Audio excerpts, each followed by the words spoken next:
नमस्कार दोस्तों, स्वागत है आपका मैथ्स मैजिक पे। तो दोस्तों चलते हैं, हम लोग ग्रुप डी सेशन कर रहे थे। माफी चाहूंगा 2 दिन से आपका क्लास ऑफ था।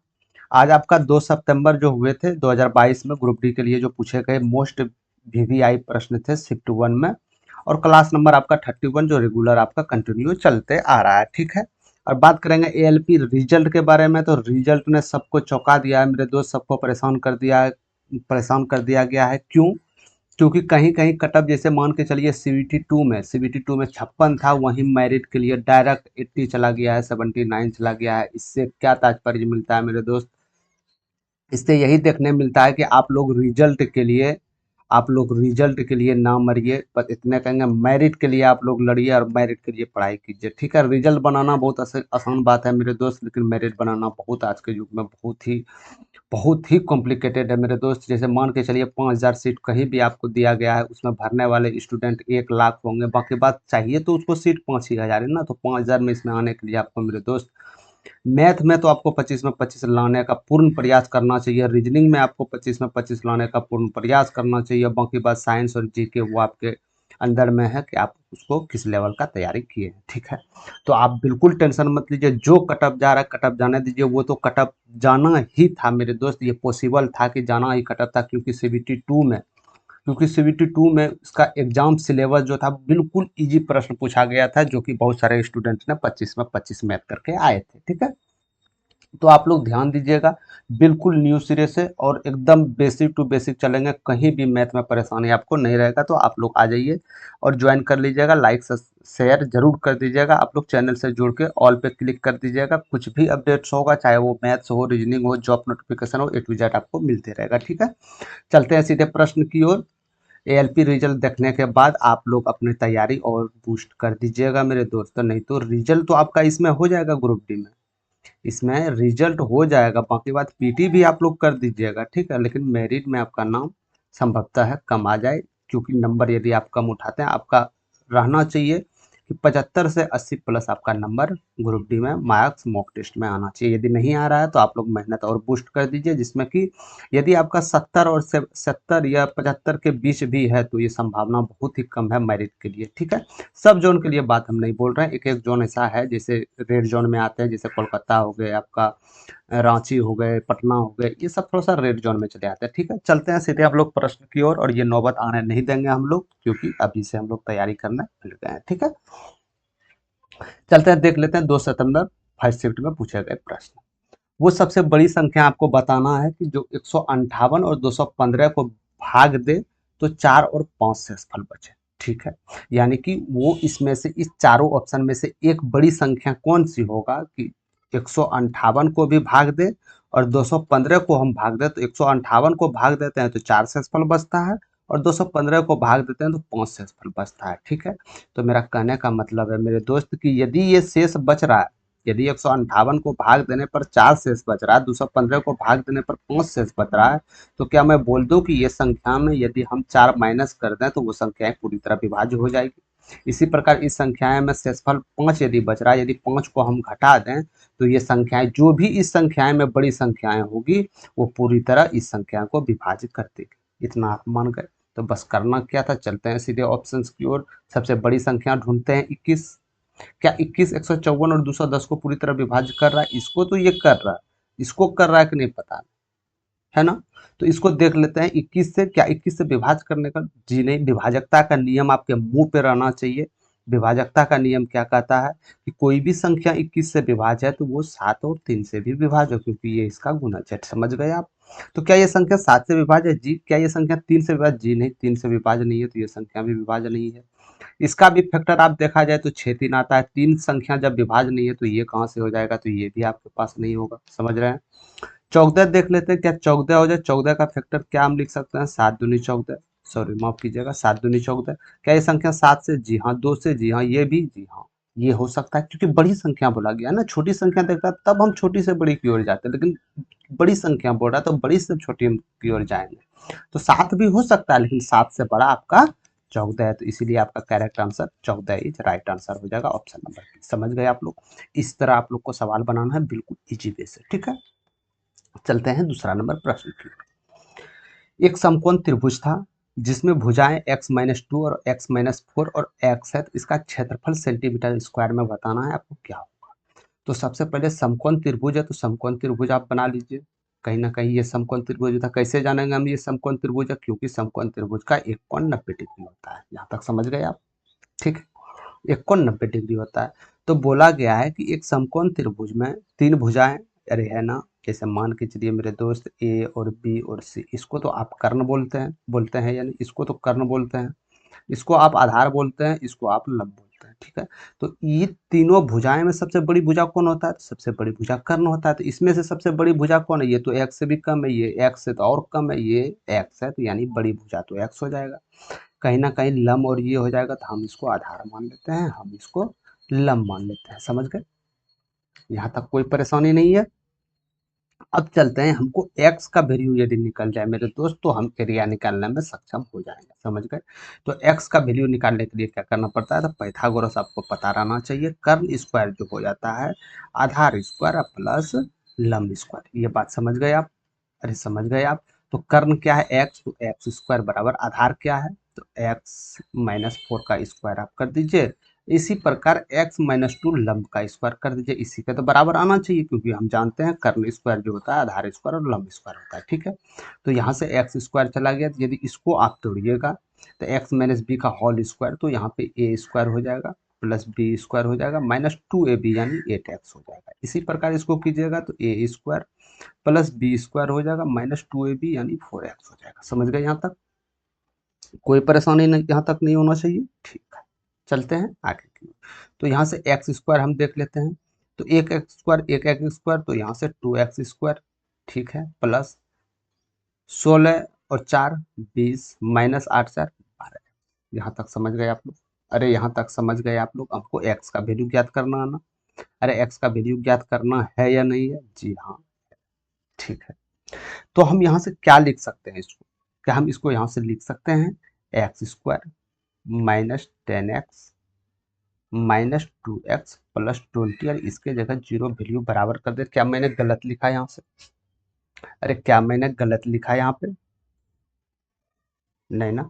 12x है, इसको हम दो भागों में तोड़ दिए, -10x -2x। 20 को हम इसी तरह लिख, क्योंकि हम जानते हैं ये दो भागों में तोड़ेंगे तो इसका गुणनफल ये मेरे बराबर आना चाहिए, ठीक है। तो यहाँ से यदि आप x कॉमन लेते हैं मेरे दोस्त, तो x -10 हो जाएगा। इसी प्रकार यहाँ पे आप यदि -2 कॉमन लेते हैं तो x -10 हो जाएगा। तो यहाँ से दो समीकरण निकल के आएगा, x -2 और x -10। समझ गए, तो x बराबर एक तो वैल्यू 2 रख सकते हैं और x बराबर एक वैल्यू 10 रख सकते हैं, ठीक है। तो क्या x बराबर दो रख सकते हैं, क्या x बराबर यदि 2 मानिएगा मेरे दोस्त, तो लंब 0 हो जाएगा। लंब जब 0 हो जाएगा तो कर्ण कहाँ से ज्यादा हो जाएगा, है ना। तो यानी ये आप वैल्यू नहीं पुट कर सकते हैं, तो वैल्यू आपको पुट करना होगा x बराबर 10। यदि x बराबर 10 आप रखते हैं, x बराबर 10 रखते हैं, तो इसका ये जो भुजा निकल के आएगा मेरे दोस्त, ये जो भुजा निकल के आएगा आपके पास, तो ये 8 निकल के आएगा, ये आपका 6 निकल के आएगा, ये आपका 10 निकल के आएगा। समझ गए, तो क्या होता है समकोण त्रिभुज का क्षेत्रफल, तो हाफ गुना आधार गुना ऊंचाई ही तो होता है। तो हाफ, आधार क्या था, आधार 6 निकल के आया, ऊंचाई क्या था, तो x बराबर यदि 10 रखते हैं तो ऊंचाई तो हम रखे थे x-2, तो यहाँ से कर देंगे तो 8 हो जाएगा। तो ये यहाँ से 2 तिया 6 8 तिया 24 सेंटीमीटर स्क्वायर करेक्ट आंसर आपका हो जाएगा, ऑप्शन नंबर ए। समझ गए, तो हमने इसको करने का मकसद एक ही था कि हमको x का वैल्यू ज्ञात करना था। यदि x का वैल्यू ज्ञात करता तो मेरे पास आंसर इजीली सॉल्व करके आ जाता था, ठीक है। तो इसको सॉल्व करने के लिए सिर्फ एक ही फार्मूला यहाँ पे आपको यूज करना होगा, कर्ण स्क्वायर बराबर आधार स्क्वायर प्लस लंब स्क्वायर। समझ गए आप लोग, ठीक है। चलते हैं आगे प्रश्न की ओर। बोला गया तीसरा नंबर प्रश्न में कि 6 के दो क्रमागत गुणजों का योग 66 है, तो इन दोनों गुणजों में सबसे छोटा गुणज ज्ञात कीजिए। 6 के दो क्रमागत गुणजों का योग मतलब ये क्या है, 6 के दो क्रमागत, इसको आप कैसे संभव बनाइएगा बताइए। 6 के तो दो क्रमागत, यानी कि यदि एक संख्या 6 है तो अगली संख्या 12 होनी चाहिए, क्योंकि ये क्रमागत है ना, 6 का 6 6 दूनी 12। इसी प्रकार कोई संख्या 18 है तो इसका अगला 6 का क्रमागत क्या होना चाहिए, 24 होना चाहिए, क्योंकि इसका अंतर हमेशा 6 आना चाहिए, अंतर हमेशा 6 आना चाहिए। समझ गए, यानी कि 6 के क्रमागत पूछा जाता है तो वो जो दो संख्या होगा उसका अंतर हमेशा 6 आएगा। यह बात मान गए आप। यदि यहाँ 3 के क्रमागत पूछा जाता तो दो संख्याओं में अंतर 3 होता, ठीक है। लेकिन दो संख्याओं में अंतर कितना होना चाहिए, 6, क्योंकि ये 6 के क्रमागत है। तो यदि हम एक संख्या x मान लेते हैं मेरे दोस्त, तो दूसरी संख्या x+6 मान लेते हैं, तो क्या हमने गलत किया? अरे क्या हम गलत किए यहाँ पे, आप लोग बताइए। क्या हम एक संख्या को x मान लेते हैं, दूसरी संख्या को x+6 मान लेते हैं, क्या गलत किए? क्योंकि ये दोनों का अंतर ही तो 6 होगा, होगा ना। तो पूछा गया ये दोनों का योग 66 है, यानी x+6 बराबर 66 है। तो यहाँ से आप क्या लिख सकते हैं, 2x+6 बराबर 66, तो यहाँ से 2x बराबर 60, क्योंकि ये माइनस इधर चले जाएगा, तो x बराबर 30। तो x आपके पास क्या था? अरे x आपके पास क्या था? x तो सबसे छोटी ही संख्या तो थी, तो x का तो वैल्यू पूछा जा रहा है, यानी सबसे छोटी संख्या क्या होगी? सबसे छोटी संख्या 30 इज करेक्ट आंसर होगा, ठीक है। और सबसे बड़ी संख्या पूछ देता, तो एक यदि 30 है तो बड़ी संख्या 36, ठीक है। इसका जो कीजिएगा 66 आ जाएगा। इसको चाहे तो आप ऑप्शन से भी बना सकते थे, चाहे आप मेथड से भी बता सकते थे, आपको जिस तरह सहूलियत हो उस तरह आप इसको बना सकते हैं, समझ गए, ठीक है। चलते हैं आगे की ओर, कुछ प्रश्न में नहीं थे, ठीक। चौथा नंबर चलते हैं, ये आपका बेलन, हाँ बेलन का कुल पृष्ठ क्षेत्रफल पूछा जा रहा है। त्रिज्या दिया गया है आपके पास 24 सेंटीमीटर, ऊंचाई दिया गया है। तो एक बेलन है आपके पास, याद रखिएगा बेलन का रूप कहीं ना कहीं इस प्रकार होता है। इसका त्रिज्या दिया गया था, त्रिज्या क्या होता है? सेंटर के परिधि के बीच की दूरी को हम त्रिज्या बोलते हैं। ये 24 सेंटीमीटर दिया गया था। और इसका ऊंचाई जो दिया गया था मेरे दोस्त, इसका ऊंचाई आपका कितना था? 6 सेंटीमीटर था, समझ गए। इसका ऊंचाई 6 सेंटीमीटर था। तो आपको बताना है कि कुल पृष्ठ क्षेत्रफल कितना होगा, टोटल सरफेस एरिया कितना होगा इसका। तो कुल पृष्ठ क्षेत्रफल टोटल निकालने के लिए आपको क्या करना पड़ेगा? तो सबसे पहले ये नीचे और ऊपर का एरिया लेना पड़ेगा, यानी एक का एरिया होता है पाई आर स्क्वायर, तो दोनों का करेंगे तो 2 पाई आर स्क्वायर, ठीक है, यहाँ तक कोई दिक्कत नहीं। और 2 पाई आर इसका परिधि ले लेंगे, और बाकी बात इसका जो वक्र पृष्ठ क्षेत्रफल है वो हम एस से डिनोट कर देंगे, यानी 2 पाई आर। समझ गए यहाँ तक। टोटल एरिया सरफेस लेना है तो टोटल एरिया सरफेस लेने के लिए क्या करना पड़ेगा? सबसे नीचे और ऊपर का एरिया लेना पड़ेगा, यानी 2 पाई आर स्क्वायर, और इसका कुल वक्र पृष्ठ लेना पड़ेगा, यानी 2 पाई आर एस। ये कितनी ऊंचाई तक ये एरिया कितनी ये छेका है हमको ये लेना पड़ेगा। तो यानी इसका फॉर्मूला निकल के आया 2 pi r square plus 2 pi r h, ठीक है। तो यहाँ से आप देखिए दोनों में क्या कॉमन आ रहा है, 2 पाई आर कॉमन आ रहा है, तो इसको कॉमन ले लीजिए और एच प्लस आर। तो यही आपका फॉर्मूला हो जाता है मेरे दोस्त टोटल एरिया का, क्षेत्रफल का सूत्र, ठीक है। तो यानी फॉर्मूला क्या आया, 2 पाई आर को हम कॉमन ले लिए तो एच प्लस आर, यही तो होता है टोटल यानी कुल एरिया का क्षेत्रफल। पाई दिया गया है ऑप्शन में, पाई से छेड़छाड़ नहीं करना है, बार बार बता रहा हूँ। यदि पाई ऑप्शन में भी है, आंसर के ऑप्शन में भी है, तो पाई को छेड़छाड़ नहीं करना है। तो 2 पाई को यूं ही रखना है। आर आपके पास क्या दिया गया था? 2 सेंटीमीटर त्रिज्या। और एच प्लस आर क्या है? तो एच आपका ये है और आर ये है, दोनों को ऐड कीजिएगा तो 30 हो जाएगा। समझ गए यहाँ तक, कोई दिक्कत नहीं है। तो 24 दूनी 48 गुना 30 इंटू पाई, तो आराम से 48 गुना 30 आप कीजिएगा तो 1440 pi is correct answer, option number C. समझ गए, option number C is correct answer, ठीक।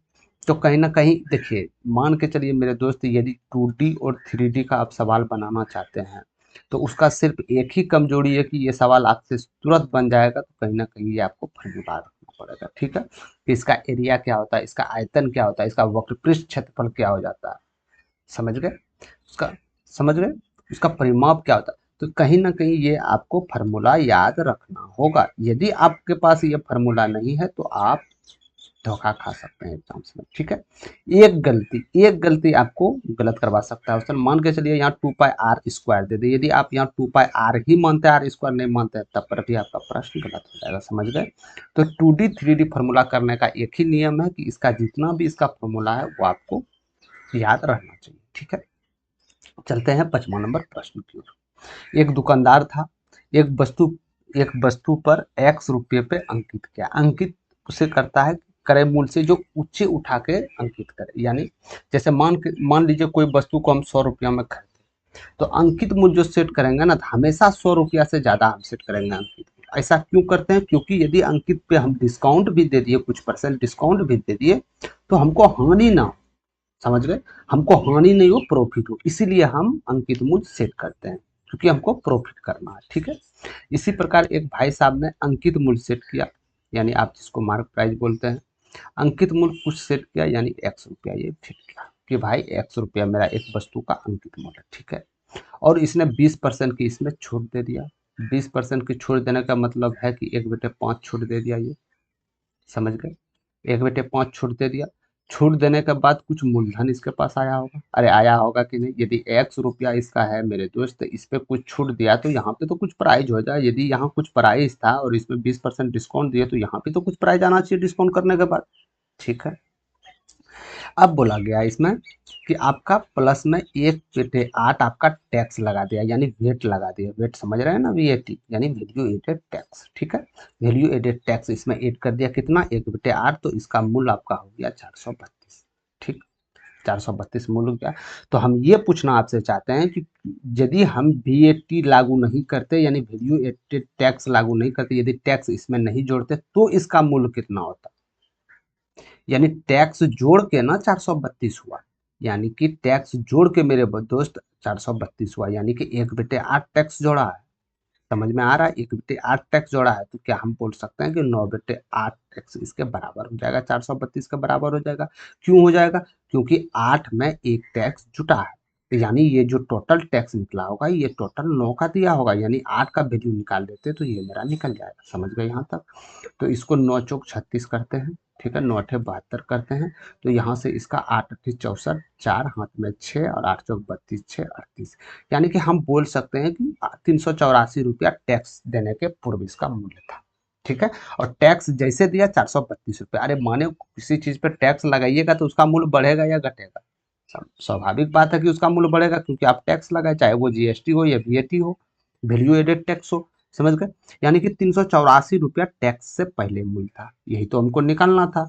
अब हमको अंकित मूल्य निकालना है, हमको तो अंकित मूल्य निकालना है ना। तो अंकित मूल्य क्या होगा, अंकित मूल्य क्या होगा, यदि इसमें 20% डिस्काउंट करके 384 रुपया हो गया, तो 20% डिस्काउंट का वैल्यू कितना हो गया, 1/5। अरे 1/5 डिस्काउंट दिए थे ना आप, 1/5 डिस्काउंट दिए ना, तो एक बेटे यदि मान के चलिए मेरे दोस्त, एक डिस्काउंट दिए 5 पे, तो आपके पास मूल्य क्या रह गया, 4 ही तो रह गया 5 में।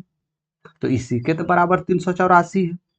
तो यहाँ से आप क्या जा सकते हैं, 9 चौक 36, अरे जा सकते हैं ना, 9 चौक 36, 2 और 4 छठे 24।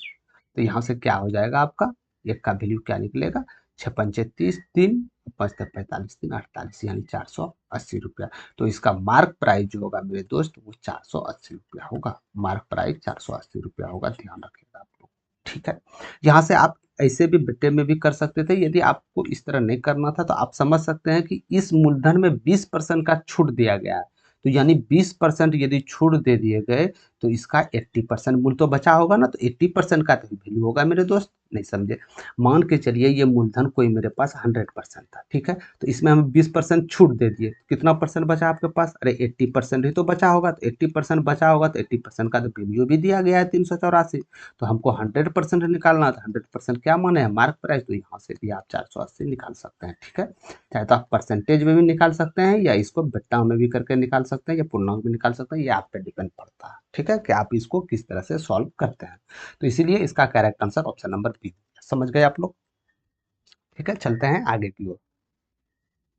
6 नंबर प्रश्न देखिएगा, बहुत ही इजी प्रश्न था ये, ठीक है, बहुत ही इजी प्रश्न था ये। 80 लीटर के मिश्रण में आपके पास एक मिश्रण था 80 लीटर का, इसमें दूध और पानी का अनुपात 3 और इतना था, ठीक है। यानी मिल्क और वाटर का अनुपात जो दिया गया था मेरे दोस्त 3x और x के अनुपात में दिया गया था, ठीक है। हम x क्यों लिखे, हम क्योंकि ये अनुपात है, ये ऐसा कंफर्म नहीं है कि 3 लीटर दूध और 1 लीटर पानी है, ये रेशियो में बोला गया है कि यदि 3 लीटर दूध है तो 1 लीटर पानी। इसी तरह मान के चलिए 6 लीटर दूध होगा तो 2 लीटर पानी, इसी प्रकार मान के चलिए 18 लीटर दूध होगा तो 6 लीटर पानी होगा। क्यों होगा ऐसा, क्योंकि इसका रेशियो जब भी निकालिएगा मेरा दोस्त, रेशियो 3:1, रेशियो सबसे मिनिमम रूप होता है संख्या का, ये बात याद रखिएगा, ठीक है, समझ गए यहाँ तक। अब चलते हैं, हम देख लेते हैं इसको, यानी कहीं ना कहीं पानी और दूध का अनुपात आपके पास दिया गया है, 3x/4 का वैल्यू दिया गया है ना, ठीक है। इसमें कितना लीटर था, टोटल 80 लीटर था, तो इसको 80 लीटर, यानी कि टोटल दूध और पानी को योग करेंगे तो 80 लीटर होना चाहिए ना। कितना लीटर हो रहा है, यानी 4x लीटर हो रहा है, लेकिन होना चाहिए गुरुजी 80 लीटर। यानी x का वैल्यू क्या रखे जो 80 लीटर के बराबर हो जाए, तो आप बोल दीजिएगा x का वैल्यू 20 रखे, कैसे, तो 4 से भाग दें, लीजिए, ठीक है।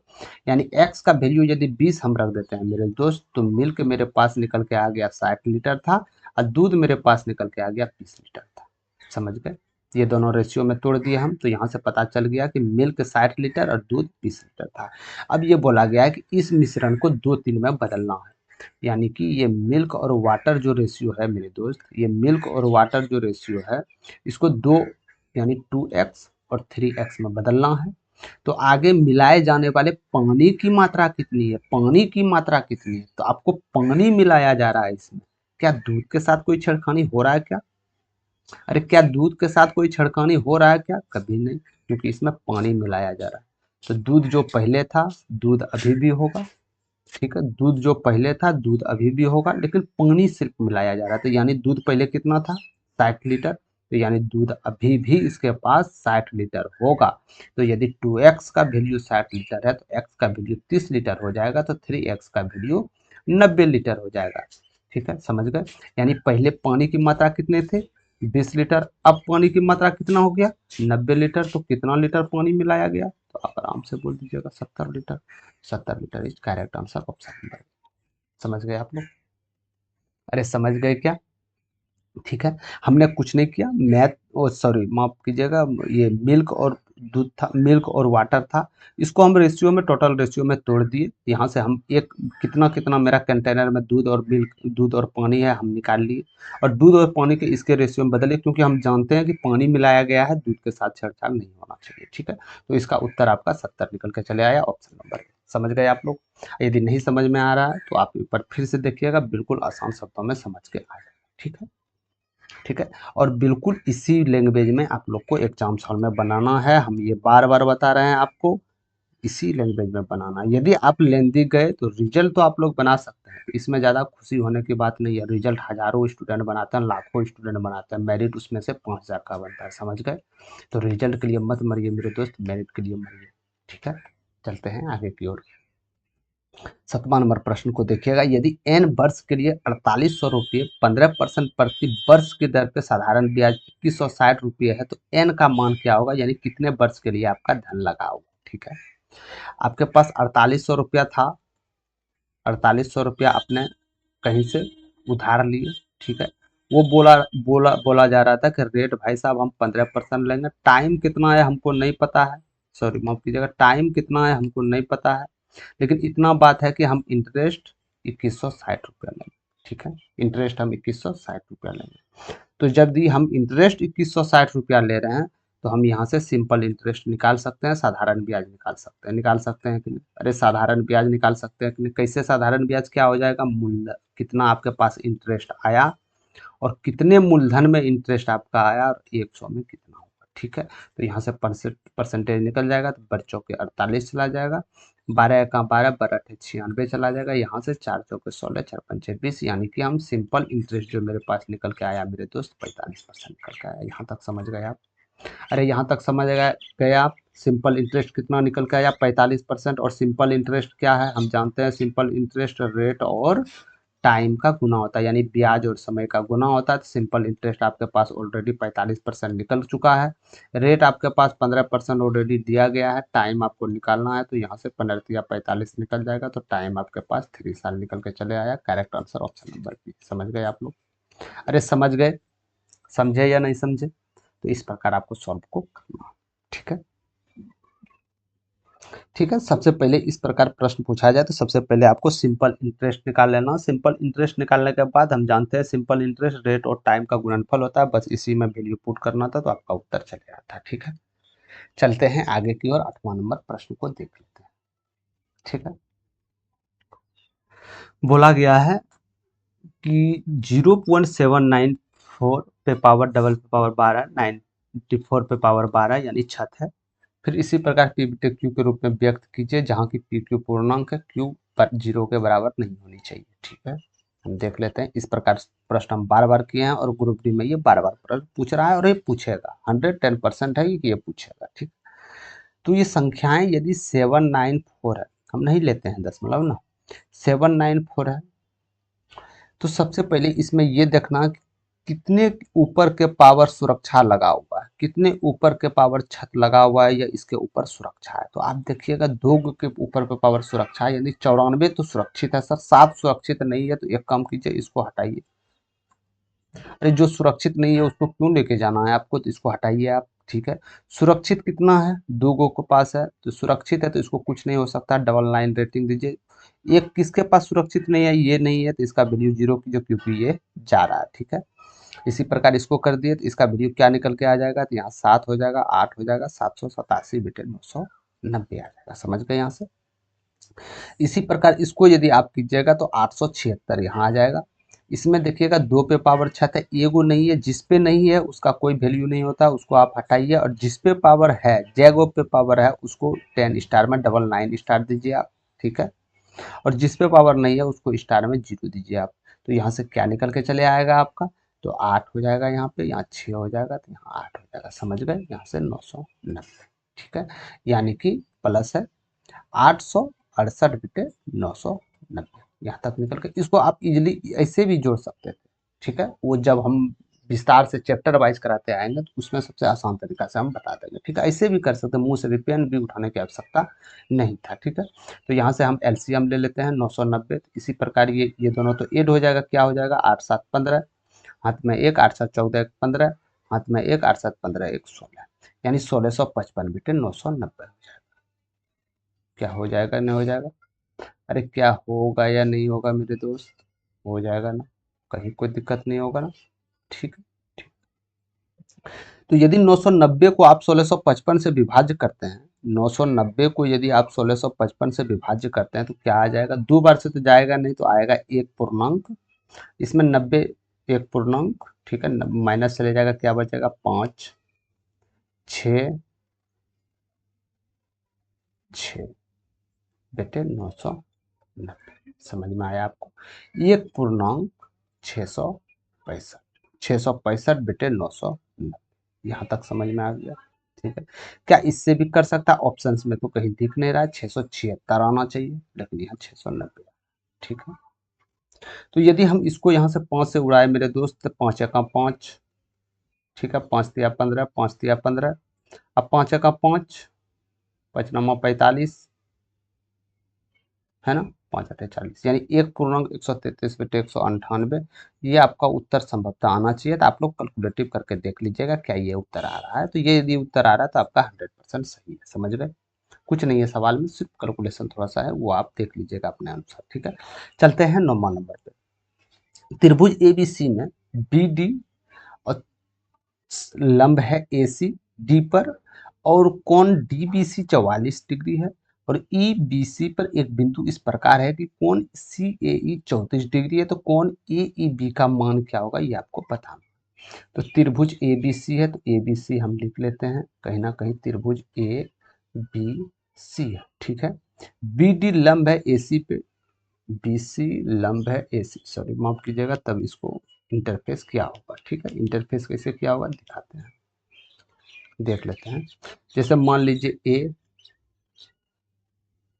बी सी, ठीक है, तो क्या बोला जा रहा है, बी डी लंब ए सी पे है, तो बी और डी लंब ए सी पे है, सही बात है। तो यहाँ से D B C 44 degree, D B C यानी ये जो कोण है मेरे दोस्त, ये जो कोण है ये 44 डिग्री है। ठीक है, समझ में आ रहा। ई बी सी पर इस प्रकार बिंदु इस प्रकार है कि ई बी सी यानी कि ई कहाँ है, ई बी सी, हाँ ई बी सी है ना, ई बी सी पर एक बिंदु इस प्रकार है। समझ गए, ई नहीं समझे, ई जो है बीसी पे इस प्रकार बिंदु है कि यानी ई जो एक बिंदु है बीसी के मध्य में। ठीक है, कि वहीं से सी ए ई 34 डिग्री है, यानी सी ए ई, यानी कहीं ना कहीं इसका बात कर रहा है। ठीक है, ये आपका जो भी ये एंगल होगा ये आपका 34 डिग्री एंगल है। समझ गए यहाँ तक, ये आपका कितना डिग्री एंगल है, ये आपका 34 डिग्री एंगल। तो पूछा जा रहा है कौन ए ई बी का कोण क्या होगा, ए ई बी, यानी ये कोण क्या होगा, ये कोण आपको बताना है, ये कोण आपको बताना है, ये कोण क्या होगा। समझ गए आप, ये कोण बताना है क्या होगा। तो सबसे पहले हमको यदि ये कोण बताना है, सबसे पहले ये कोण ज्ञात करना है, तो क्या मैं ये कोण को ज्ञात कर लूँ पहले? क्या मैं सी को ज्ञात कर सकता हूँ कि सी कितना डिग्री का कोण बनाता होगा? अरे ये सी कितना डिग्री होगा ये हम ज्ञात कर सकते हैं क्या? इसको ज्ञात करने के लिए क्या करना पड़ेगा?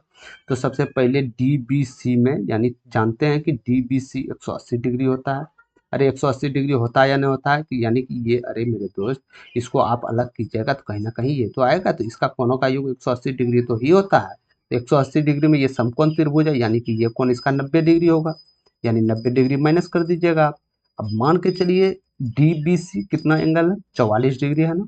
अरे 44 डिग्री है ना, तो 44 डिग्री अंतर कर दीजिए योग के। ठीक है, तो हम जानते हैं कि त्रिभुज का तीनों कोणों का योग 180 डिग्री होता है, जिसमें कि दो कोण यदि माइनस कर दें तो वो कोण आपके बराबर चले आएगा। समझ गए?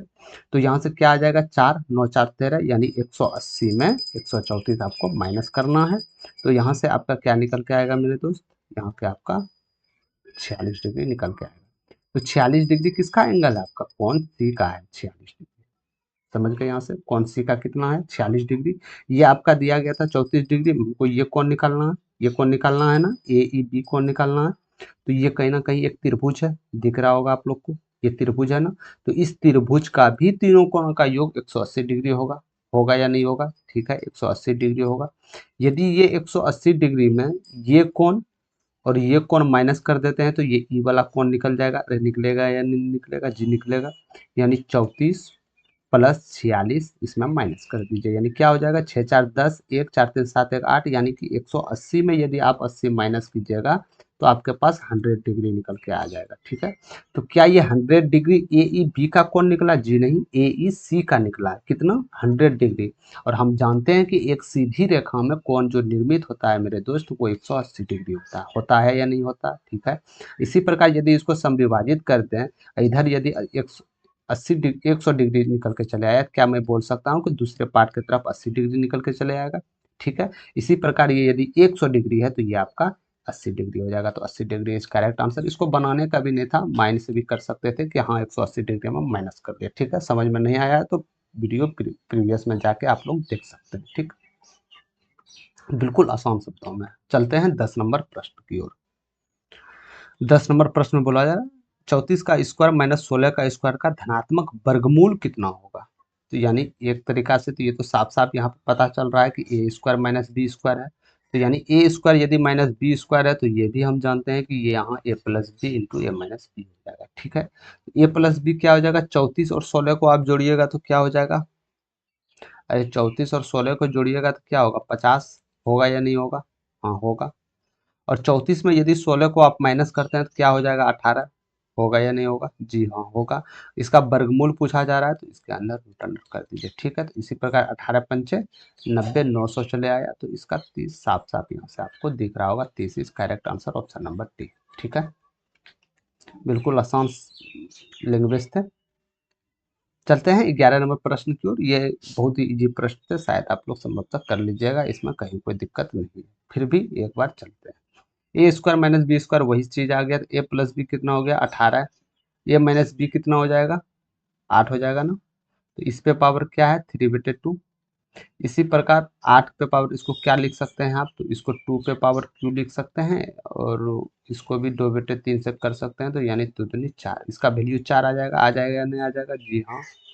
इसको भाग करते हैं, याद रखिएगा कि कोई भी जैसे a/a हो, यदि माइनस यहाँ पे -2 रहे ना मेरे दोस्त, यदि माइनस पावर पे पावर माइनस रहे ना तो ये वैल्यू ऊपर चले जाता है, यानी a पे पावर 2 ये प्लस में कन्वर्ट हो जाता है। समझ गए? तो इसी प्रकार 6 पे पावर यहाँ 3 हो जाएगा, कोई दिक्कत नहीं है।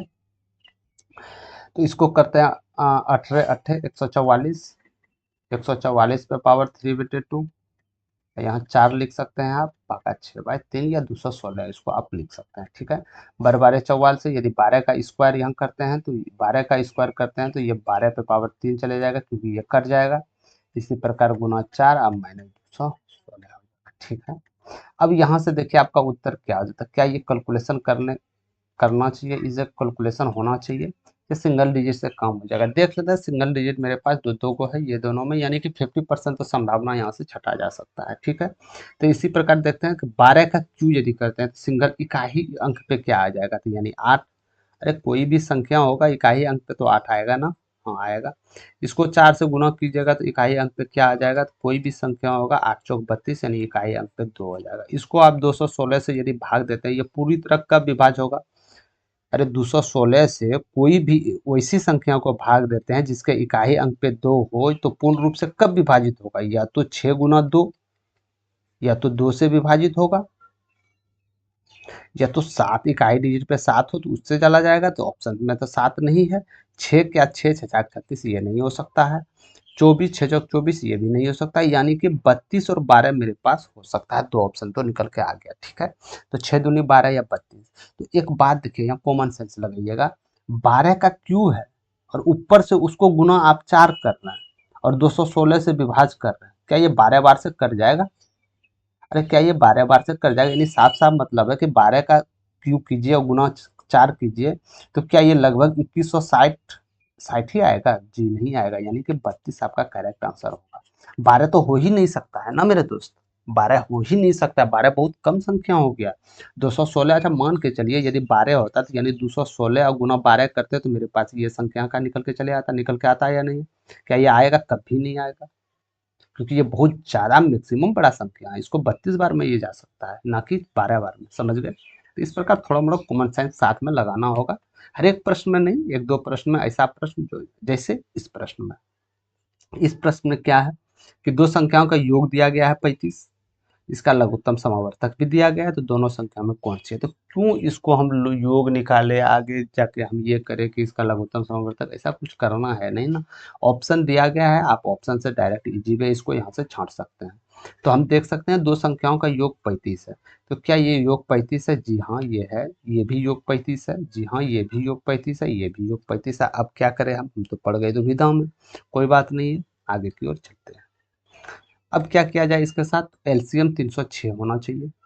क्या 13 और 22 का एलसीएम 306 होगा, अरे क्या होगा, कभी नहीं होगा यार। 14 और 21 का क्या एलसीएम 306 होगा, नहीं, ये तो 42 इसका एलसीएम, एलसीएम तो उसी को ना बोलते हैं जो दोनों संख्या विभाज्य कर दे, यानी कि 306 को ये दोनों संख्या विभाज्य होनी चाहिए, ना कि एक संख्या, तो ये तो होगा ही नहीं, इसका तो एलसीएम 42 ही होगा। 17 18 हाँ ये हो सकता है, ठीक है। 16 और 19 क्या ये हो सकता है, अरे ये 16 या 19 क्या हो सकता है मेरे दोस्त, नहीं हो सकता है, क्योंकि 306 को 16 और 19 का विभाजित कर रहा है, विभाजकता का नियम अप्लाई कीजिए, 16 से विभाज्य हो रहा है यानी कि वो संख्याएं 8 और 2 से भी विभाज्य होगा, 8 से क्या 306 विभाज्य हो रहा है, तो 8 या 24, 6 जी नहीं हो रहा है, तो ये आपका 100% नहीं हो सकता है। इसी प्रकार आप यदि देखें तो 9 दूनी 18, इसमें भी विभाजकता का नियम आप लोग अप्लाई कर सकते हैं, तो ये 100% आपका प्रोपर्टी हो जाएगा, बिना पेन उठाए आप लोग इजी वे कर सकते हैं, सिर्फ कैलकुलेशन आपके माइंड में रहना चाहिए, ठीक है। समझ गए, नहीं तो वही पता चलेगा कि एएलपी में आप लोग 53 नंबर लाए, अब पता चला मेरिट में 80 नंबर चला गया, बताइए, बताइए क्या क्या हो रहा है, समझ गए। तो बाबू कंपटीशन आसान नहीं है, कंपटीशन बहुत हाई जा रहा है, इसीलिए आप लोग तैयारी और जितना भी कर रहे हैं उससे दोगुना पुष्ट तैयारी कीजिए, इतना में नहीं होने वाला है, हम बता रहे हैं आप लोग को, क्योंकि कंपटीशन दिन प्रतिदिन बढ़ते जा रहा है, ठीक है। 13 नंबर की ओर चलते हैं, ये भी प्रश्न पूछे जा रहा है, इसमें कौन पूछा जाता है तो बिल्कुल आसान शब्द रहता है, लेकिन कौन नहीं पूछा जा रहा है, इसमें पूछा जा रहा है कौन सा चतुर्भुज है, ठीक है। एक चतुर्भुज है ए बी सी डी, कोनों का योग ए बी सी डी है, यानी कि चतुर्भुज का 4 कोण है ए बी सी डी, इसका कोणों का ये जो अनुपात है ना 3x 7x 6x 4x है, ठीक है। कोई भी चतुर्भुज हो, कोई भी चतुर्भुज हो, इसके चारों कोनों का योग जो हो मेरे मेरे हो जाता है, तो ये कोनों का योग कितना होगा, अरे 90 डिग्री होगा ना, ये रे समकोण निकल रहा है तो ये 90 डिग्री होगा ना, इसी प्रकार ये 90 डिग्री, तो चारों कोनों का योग तो आप बोल सकते हैं 360 डिग्री, ठीक है। यानी इसका योग आपका 360 डिग्री होना चाहिए, अरे ये चारों कोण तो है, भले ये अनुपात में है तो चारों कोण ही ना, तो ये 360 डिग्री है, यानी इसको ऐड करेंगे तो 360 के बराबर आना चाहिए, तो क्या आ रहा है 7 3 10 6 16 4 20, यानी 20x बराबर हो रहा है 360 के बराबर, लेकिन यहाँ आना चाहिए कितना 360, तो x के जगह पर क्या आप वैल्यू रख सकते हैं यहाँ पे, तो यहाँ x के जगह पर क्या 18 रख सकते हैं, 18 दूनी 36, अरे रख सकते हैं कैसे, इसको भाग दे दीजिए, यानी x का वैल्यू क्या निकल के आया 18, 18 निकल के आया, तो इसका वैल्यू क्या हो जाएगा 18 या 54, इसका वैल्यू क्या होगा 126, क्या होगा या नहीं होगा, इसका वैल्यू क्या हो जाएगा 108, क्या होगा या नहीं होगा, इसका वैल्यू क्या होगा 1872। ठीक है, तो आपसे पूछा गया है कि ये कौन सा चतुर्भुज है, क्या ये समांतर चतुर्भुज है, क्या ये समलंब चतुर्भुज है, क्या ये समलंब चतुर्भुज है, क्या ये पतंग है, पतंग आप समझ रहे हैं ना, पतंग आप समझ रहे हैं ना, क्या ये पतंग है, क्या ये समचतुर्भुज है। ठीक है, समचतुर्भुज तो ये हो ही नहीं सकता, चारों कोनों का बराबर हो ही नहीं सकता, समांतर समांतर तो हो ही नहीं सकता है। हाँ, क्या समलंब हो सकता है, पतंग या समलंब, दो में कंफ्यूज है, क्या समलंब हो सकता है, समलंब में मेरे दोस्त एकांतर जो इसका होता है ना कौन, वो दोनों 180 डिग्री का बराबर हो जाता है, क्या 180 डिग्री, हाँ जी, ये भी 180 डिग्री, ये भी 180 डिग्री हो रहा है। ठीक है, तो यानी ये समलंब चतुर्भुज है, बिल्कुल ही आसान शब्दों में ये समलंब चतुर्भुज है, समझ गए आप लोग। ये समलंब चतुर्भुज है क्योंकि दो जो कोण इसका ए बी जो कोण होगा एकांतर, जो भी कोण होगा इसका संगत कोण इसका 180 डिग्री बराबर हो जाएगा, समझ गए आप लोग। अरे क्या समझ गए आप लोग, समझ गए ना, क्योंकि हम जानते हैं, क्योंकि हम जानते हैं कि तिर्यक रेखा के एक तरफ ही आंतरिक कोण यदि होता है ना मेरे दोस्त, वो 180 डिग्री के बराबर हो जाता है। ठीक है, हमेशा 180 डिग्री के बराबर हो जाता है, ये बात याद रखिएगा। ठीक है, तिर्यक रेखा के एक ही तरफ यदि हो तो हो जाता है। चलते हैं आगे की और 14 नंबर प्रश्न को देख लेते हैं। 45 किलोमीटर प्रति घंटा से गति से यात्रा करने वाले एक ट्रेन 24 सेकंड में एक खंभे को पार करती है, तो ट्रेन की लंबाई कितनी होगा आपको बताना है। तो हमेशा एक बात आप लोग को बताएं कि यदि कोई ट्रेन कोई खंभे को पार करे, यदि कोई खंभे को पार करे या कोई आदमी को पार करे, तो इसके द्वारा चली गई दूरी ही ट्रेन की लंबाई होता है, ट्रेन की लंबाई होता है, याद रहा है आप लोग का, अरे याद है ना आप लोग को। ठीक है, तो यानी कि ट्रेन जो 45 किलोमीटर प्रति घंटा से चल रहा था, 24 सेकंड में जो एक खंभे को पार करेगा, जो दूरी तय करेगा वही ट्रेन की लंबाई होगा, होगा ना होगा, यानी दूरी निकालना, दूरी बराबर क्या हो जाता है, चाल गुना समय। अरे क्या हो जाता है ना, चाल गुना समय, चाल क्या है 45 है। ठीक है, तो हम एक चीज ऑप्शंस में एक नज़र देख रहे हैं कि इसमें जो भी उत्तर होगा वो मीटर में है, यानी इसको मीटर पर सेकंड में बदलना होगा, यानी 5/18 से गुना होगा। ठीक है, यानी कि 45 किलोमीटर पर घंटा था ना, इसको मीटर पर सेकंड में बदलने के लिए आपको 5/18 से गुना करना पड़ता है, समझ गए। समय कितना लग रहा है आपके पास, 24 मिनट समय लग रहा है, 24 सेकंड माफ कीजिएगा, 24 सेकंड समय लग रहा है, तो इसको यदि आप कीजिएगा तो ये 4 बार में चला जाएगा, 6×3=18, ये 3 से 15 चला जाएगा तो कितना हो जाएगा, 15×4=60, यानी 300 मीटर ट्रेन की लंबाई हो गया, या बोल सकते हैं कि दूरी हो गया उसका। ठीक है, यानी 300 मीटर, समझ गए, 300 metre is correct answer, option number A. ठीक है, तो यानी कोई भी ट्रेन आदमी को यदि खंभे को पार करे, वो अपना खुद की लंबाई दूरी तय करता है, आपको बताना। जैसे मान के चलिए ये एक आदमी है खड़ा है यहाँ पे, यहाँ से ट्रेन मान के चलिए ये ट्रेन यहाँ से जा रही है। ठीक है, ये ट्रेन यहाँ से जा रही है, तो इसको जो क्रॉस करेगा, जब तक पीछे वाला पटरी ना क्रॉस कर दे, पीछे वाला डब्बा क्रॉस ना कर दे, तब तक कैसे पता चलेगा ये क्रॉस हुआ कि नहीं। जैसे पीछे वाला क्रॉस किया तो हम समझ जाएंगे पूरी क्रॉस कर चुका है, कहीं ना कहीं ये ट्रेन का लंबाई ही तो क्रॉस किया, तो यही आपका दूरी का निर्माण हो जाएगा, समझ गए आप लोग। ठीक है, चलते हैं 15 नंबर प्रश्न की ओर। इसमें बोला गया है कि यदि किसी आयत की लंबाई उसकी चौड़ाई से 3 गुनी हो, एक आयत है, आयत कहीं ना कहीं इस रूप में है, बोला गया इसकी चौड़ाई लंबाई, इसकी लंबाई चौड़ाई से 3 गुनी हो, यदि चौड़ाई इसका x है तो लंबाई क्या हो जाएगा 3x, क्योंकि जानते हैं ये 3 गुना है, 3x हो जाएगा। ठीक है, कोई दिक्कत नहीं। और इसका परिमाप 48 सेंटीमीटर दिया गया है, तो एक आयत का परिमाप क्या हो जाता है, तो एक काम कीजिए ना, लंबाई और चौड़ाई को योग करके 2 से गुना कर दीजिए, अरे यही तो परिमाप होता है ना, अरे यही तो आयत का परिमाप होता है ना, क्या होता है 2 इंटू लंबाई कितनी है 3x, चौड़ाई कितनी है x, कितना हो जाएगा 48 सेंटीमीटर, यही तो होगा, साफ साफ बोला रहा है इसका परिमाप 48 सेंटीमीटर है। तो यहाँ से 2 से आप इसको इजीली उड़ा सकते हैं, तो यहाँ से 4x बराबर 24 या x बराबर 6, यानी x का वैल्यू 6 निकला, तो x आप क्या माने थे, तो x आप चौड़ाई ही तो माने थे, चौड़ाई 6 निकला तो लंबाई क्या निकल जाएगा 6×18, तो क्या पूछा जा रहा है, तो इसकी चौड़ाई क्या है, तो चौड़ाई तो साफ साफ दिख रहा है ना 6 सेंटीमीटर है, correct answer option number B, समझ गए। अरे क्या समझ गए, समझ गए ना। ठीक है, हाँ 13 हो गया आपका, 14 भी हो गया आपका, 15 भी हो गया।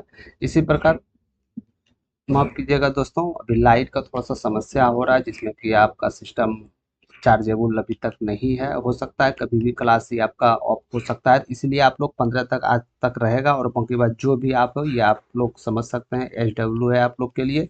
ये सब का सॉल्व करके यदि आप कमेंट बॉक्स में करना चाहे तो कर सकते थे। ये 16 नंबर प्रश्न हो गया आपका, 17 नंबर भी प्रश्न हो गया, ये 18 नंबर प्रश्न हो गया, 19 नंबर प्रश्न हो गया। इसी प्रकार ये 20 नंबर टाइप नहीं हो पाया, ठीक है।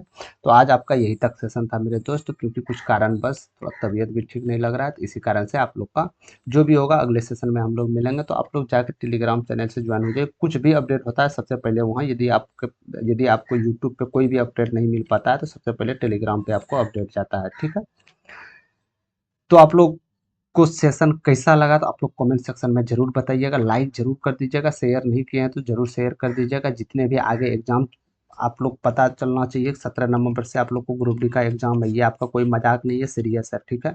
और एनटीपीसी का भी एग्ज़ाम आपका CBT 2 इंटीमेशन जारी हो गया है मेरे दोस्त, कब से एग्ज़ाम होने वाला, 13 अक्टूबर से आप लोग का एग्ज़ाम जारी है। तो इसीलिए ये मत देखिए कि ये ग्रुप डी है, यदि ग्रुप डी का मैथ आप प्रश्न सॉल्व कर रहे हैं तो रेलवे में कोई भी डिपार्टमेंट हो जिसमें मैथ पूछा जाता है, ईजी वे कर सकते हैं, क्योंकि ग्रुप डी का थोड़ा लेवल अप रहता है मेरे दोस्त, ठीक है। तो आप लोग ये भी जो भी फॉर्मेलिटी है ये सब पूरा कर लीजिएगा। तो आज क्लास यहीं तक रखते हैं, मिलते हैं कोई और नेक्स्ट सेशन में। जय हिंद।